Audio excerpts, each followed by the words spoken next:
अपने बुद्धि की लाइन को क्लियर रखना है। जब रास्ता क्लियर होता है तो जल्दी जल्दी दौड़कर मंजिल पर पहुंचना होता है।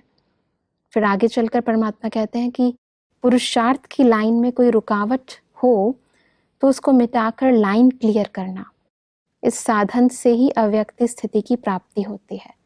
तो सब दो बातें हैं, एक है बुद्धि की लाइन क्लियर और दूसरा है पुरुषार्थ की लाइन क्लियर। इन्हें थोड़ा सा स्पष्ट करें। जब लाइन क्लियर की बात आती है, कोई भी स्पीड में गाड़ी को ले जाना होता है जी। जैसे कहते हैं लाइन क्लियर हो गई, जब ट्रेन आने वाली होती है तो उसके पहले लाइन क्लियर के घंटे बजते हैं कि लाइन क्लियर हुई, और लाइन क्लियर होते ही फास्ट स्पीड में गाड़ी आ जाती है। जी। परमात्मा हम सबको अपने साथ बुद्धि योग लगाने के लिए लाइन क्लियर की बात करते हैं, क्योंकि अगर कोई भी प्रकार की डिस्टरबेंस है, मान लो हमारी बुद्धि थकी हुई है, बहुत सारी बातों के विस्तार में गई हुई है, जी। कोई की कमियों को नोट किया हुआ है, ये अच्छा है, ये खराब है, ये होना चाहिए, ये नहीं होना चाहिए, बहुत सारे चिंतन बुद्धि के अंदर चल रहे हैं। तो ये लाइन की डिस्टरबेंस है। जब तक हम इनको क्लियर नहीं करेंगे, इन बातों को हटाएंगे नहीं, तब तक हम फास्ट स्पीड में सेकंड में परम धाम की यात्रा करें, सूक्ष्म वतन की यात्रा करें, परमात्मा से मिलन मनाएं, उसको अनुभव नहीं कर सकते। इसलिए बुद्धि की लाइन सदा क्लियर रहे, माना एक सेकंड में संकल्प किया और इस आकार वतन से हम परम धाम की ओर चले, जी।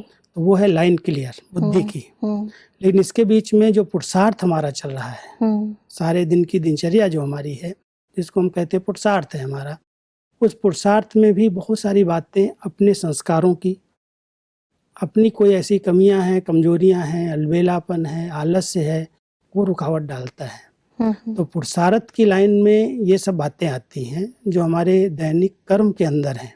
जी। और बुद्धि की लाइन मेडिटेशन के लिए है। जी जी। तो मेडिटेशन में अगर हमारी बुद्धि डिस्टर्ब है, कहीं पर भी अटकी हुई है, तो सहज अनुभव नहीं हो सकते। और पुरुषार्थ की रुकावट में अगर कोई भी प्रकार की कमी है, कमजोरी है, संस्कार है, अलबेलापन है, तो रुकावट आती। तो ये जब दोनों क्लियर हैं तो अव्यक्त स्थिति का अच्छा अनुभव किया जा सकता है। तो दिनचर्या के अंदर ध्यान रखना है, कोई भी दिनचर्या हमारी नीचे ऊपर ना हो। इसीलिए भाई साहब अक्सर लोग दुनिया में भी जब भक्ति भी करते हैं तो उनका ध्यान परमात्मा में इसलिए नहीं टिकता, चाहे वो योग के मार्ग पर हैं, ज्ञान के मार्ग पर हैं, या फिर हम भक्ति के मार्ग पर भी हैं, तो ईश्वरीय याद में टिकने के लिए ये दोनों चीजें, यानी दोनों लाइन क्लियर होनी बहुत जरूरी है। दोनों लाइन क्लियर होनी चाहिए, क्योंकि मान लो हम परमात्मा के ध्यान में बैठ गए और बुद्धि कहीं कारोबार में लगी हुई है, ये काम पड़ा हुआ है, ये करना है, ये करना है, तो वो उसका जो आनंद है, भक्ति में भी जो रस है, वो नहीं आएगा। बैठ गए हैं, मूर्ति के आगे बैठ गए हैं, नियम पालन कर रहे हैं, लेकिन ध्यान भटक रहा है, क्योंकि लाइन क्लियर नहीं है, दूसरी जगह लगी हुई है। तो अगर क्लियर लाइन है तो भक्ति में भी एक सेकंड लगता है कि भगवान के ध्यान में मग्न हो जाते हैं, लौ में लीन हो जाते हैं। लेकिन अगर भटकी हुई बुद्धि है तो बहुत टाइम जाता है और टाइम वेस्ट ही होता है। तो एक तो ये ध्यान रखें कि जब हम भगवान का ध्यान करते हैं, पूजा करते हैं, पाठ करते हैं, तो बुद्धि बहुत साफ स्वच्छ हो, कहीं भी भटकी हुई ना हो।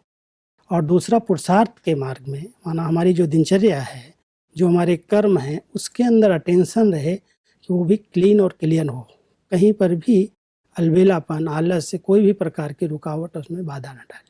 वैसे अक्सर लोगों की यही कंप्लेंट होती है कि वैसे तो कोई नेगेटिव थॉट नहीं आएगा, लेकिन जब वो परमात्मा को याद करने बैठते हैं उस समय ज़्यादा ही रुकावटें आती हैं, क्योंकि उस समय बुद्धि शांत होती है। जी। मन को हम शांत करके परमात्मा के ध्यान में बैठते हैं, जी।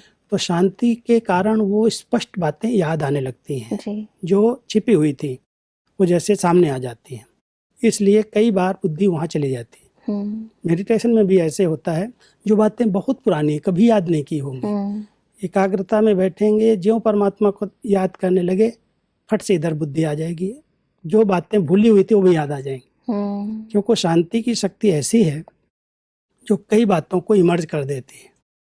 इसलिए इसमें घबराना नहीं चाहिए। जी। जब कोई ऐसे संकल्प आते हैं तो उनको रोकना है कि ये इस कार्य के लिए अभी समय नहीं है मेरे पास, मैं अभी भगवान के ध्यान के लिए बैठा हूँ, उनसे मुझे शक्ति लेनी है, ये जो विचार आ रहे हैं ये अभी नहीं, बाद में हम कर लेंगे। हम्म, तो अंदर ही बातें करके उस विचार को रोकना चाहिए, क्योंकि लाइन हमारी क्लियर बिल्कुल रहे, नहीं तो वो लाइन में डिस्टरबेंस डाल देगी, बिल्कुल। क्योंकि उसकी तरफ फिर बुद्धि चलने लगेगी, और वो संकल्प चलने लगे तो जिस लक्ष्य से हम बैठे हैं वो तो हम प्राप्ति नहीं कर सकते।